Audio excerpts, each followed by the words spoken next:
The following is from the introduction to Celtic Sacred Landscapes by Nigel Pennick.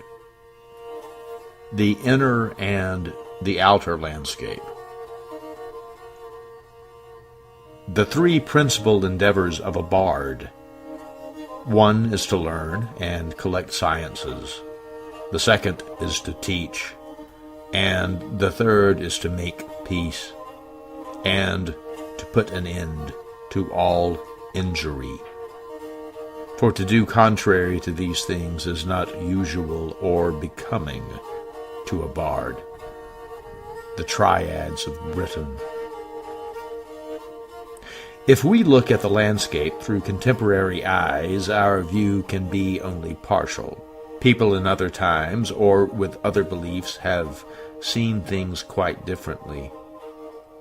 The nature of some languages makes it impossible to speak or think in abstract terms, and it was so in pre-modern Celtic tongues. The Celtic bards, in the times before literacy, recorded and remembered everything poetically. Notable events and their locations in the landscape were recalled in oral aphorisms, ballads, sagas, and triads. This poetic vision of the landscape, ensouled with spirits, is a particularly human and therefore humane vision of the world. It describes Carl Jung's enigmatic, unknown topographical law that rules a man's disposition. Humans are at one with nature. We are a part of it, not separate from it. To the bard, the powers of nature, animals, and the human psyche are best personified in anthropomorphic forms that exemplify these qualities. Because they are essential qualities, archetypes, and images, and because their existence is implicit rather than explicit in the material world, they are otherworldly. Nevertheless, their existence is real. Events, thoughts, ideas, physical objects, and places can be understood in terms of these essences. The Celtic worldview knows no absolute dividing line between mythology and history. Myths are neither the inventions of archaic poetic imagination, nor the rationalizations of inexplicable phenomena by primitives. They represent primordial truths, expressed at the highest level comprehensible to human beings. They should be understood as they live, without any ideological resolution, for there can be no final exegesis. Myths are capable of a number of different interpretations, all of which are equally valid in the circumstances, for they are essentially personal experiences. The very tendency to superstition, so marked in Irish nature, wrote Lady Wilde in her Ancient Legends of Ireland, arises from an instinctive dislike of the narrow limitations of common sense. It is characterized by a passionate yearning towards the vague, the mystic, the invisible, and the boundless infinite of the realms of the imagination. As human beings, we are rooted in the earth, but modern civilization obscures the fact to the point where many people appear to be unaware of it. Much current human behavior results from the denial of this reality. Traditional wisdom recognizes and celebrates our relationship with subtle qualities in the land. This is expressed in the relationship between each individual and the land. It manifests its spiritual nature in different places through different spiritual qualities.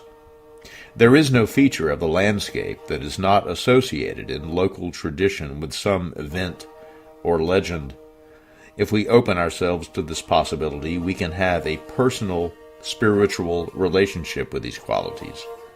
In simple terms, these experiences can be described as our personal relationship with the goddess of the landscape, who is Mother Earth in her local form. Since the 18th century, this has been described as the genus loci, the spirit of the place. But it can be described better as the anima loci, the place soul. It can be experienced by anyone, anywhere, and it is essentially personal and ineffable. It can be likened to a rainbow. Anyone who experiences it sees more or less the same thing, yet in another sense, each sees his or her own rainbow, for it is present in that form only within the particular observer. Modernism recognizes no real spiritual or even physical difference of note between places. Implicit in this view is the tenet that any differences that do not exist can be overcome by the power of technology.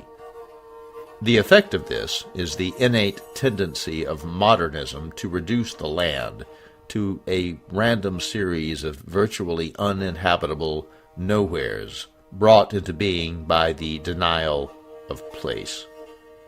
The impersonal nature of industry means that the local earth as provider is no longer honored.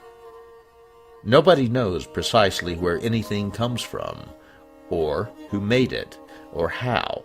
It is delocalized and depersonalized, identified only by a trade name and perhaps the country from which it comes.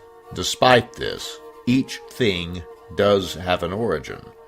It has its own personal history. It came into being, then was harvested, processed, or made by someone, somehow, somewhere, and transported to where it is now. In traditional Celtic society, nothing was impersonal.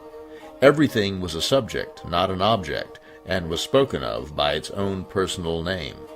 With the rise of the manufacturing industry, this personal contact was lost.